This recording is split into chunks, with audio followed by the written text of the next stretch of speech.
Šiandien žiniose. Panevėžio kolegija pirmoji Lietuvoje pasirašė sąžiningos aukštosios mokyklos deklaraciją. Pavasarį padaugėja nuo gyvūnų nukentėjusių gyventojų. Panevėžio profesinio rengimo centre vyks Lietuvos jaunųjų automobilių vairuotojų varžybos. Galerijoje antrasis aukštas atidaryta Šiaulių universiteto studentų darbų paroda. Šiandien Panevėžio kolegija pirmoji Lietuvoje pasirašė sąžiningos aukštosios mokyklos deklaraciją, kuria įsipareigoja netoleruoti akademinio nesąžiningumo, korupcijos apraiškų, taip pat puoselėti geranoriškus pagarbą ir akademinę etiką grįstus akademinės bendruomenės tarpusavio santykius. Pasak Panevėžio kolegijos studentų atstovybės pirmininko Donato Šniutės, šiuo metu aukštosiose mokyklose pačios opiausios problemos yra nusirašinėjimas bei darbų pirkimas. Problemos visoje Lietuvoje žinomas nusirašinėjimas, darbų pirkimas ir panašiai. Didžiausia, aišku, darbų pirkimas.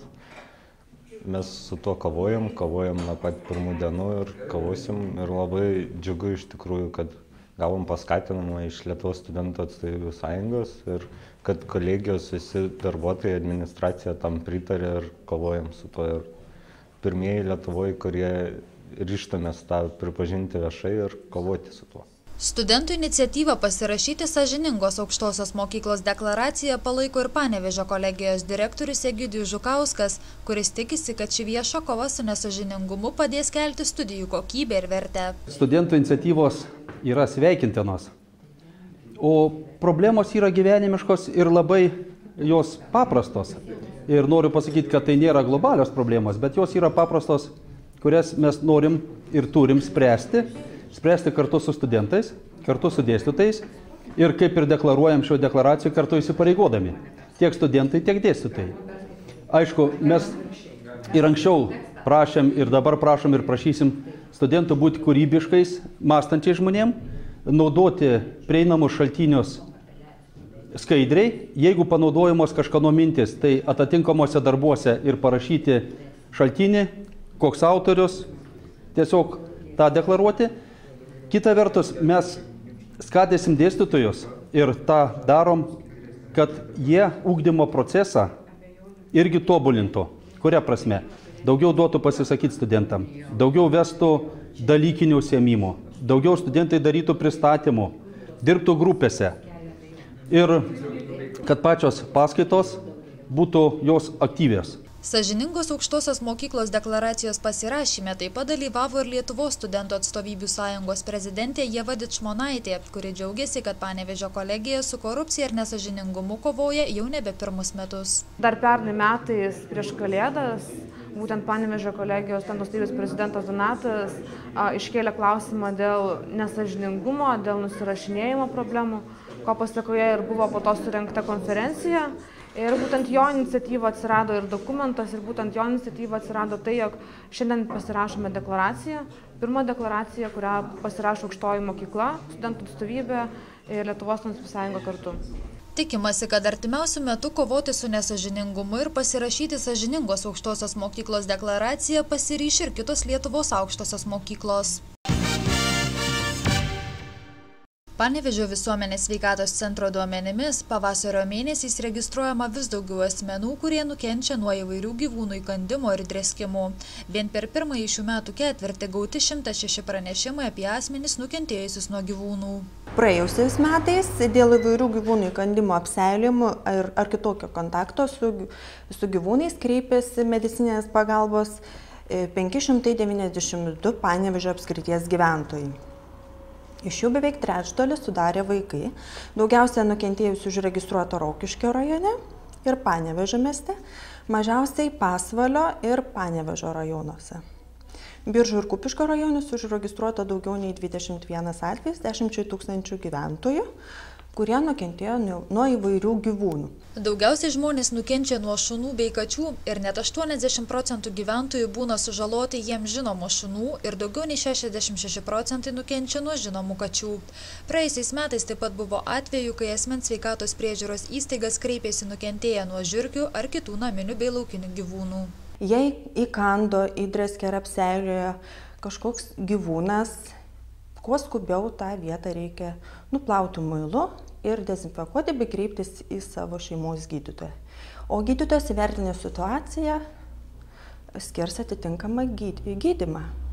Ir reikia atminti ir sužinoti, ar tas gyvūnas, jei nežinomas tas gyvūnas, ar jisai buvo skiepytas nuo pasiutligės.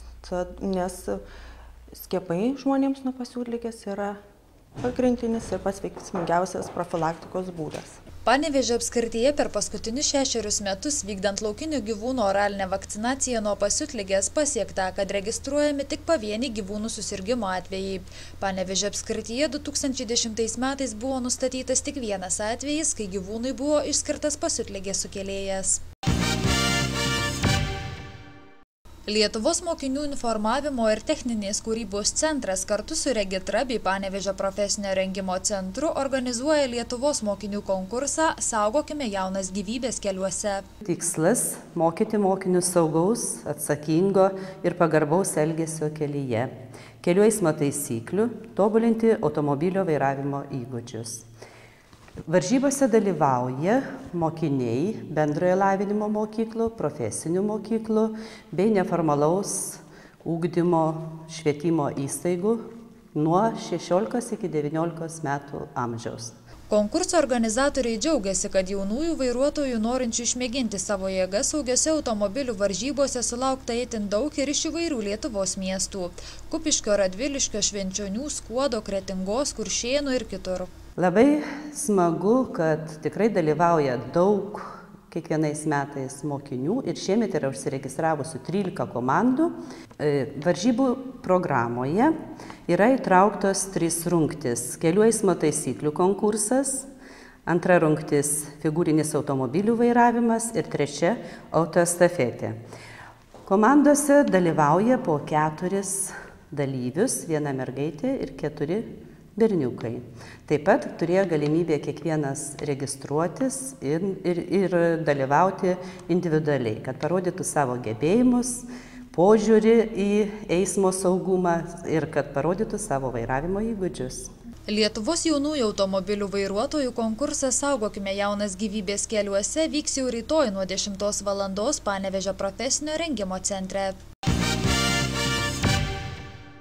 Panevėžio apskrities Gabrielės Petkevičaitės bitės viešosios bibliotekos galerijoje 2 aukštas atidarytas Šiaulių universiteto menų fakulteto dailės katedros studentų magistro ir bakalauro baigiamųjų kūrybos darbų paroda Spektras.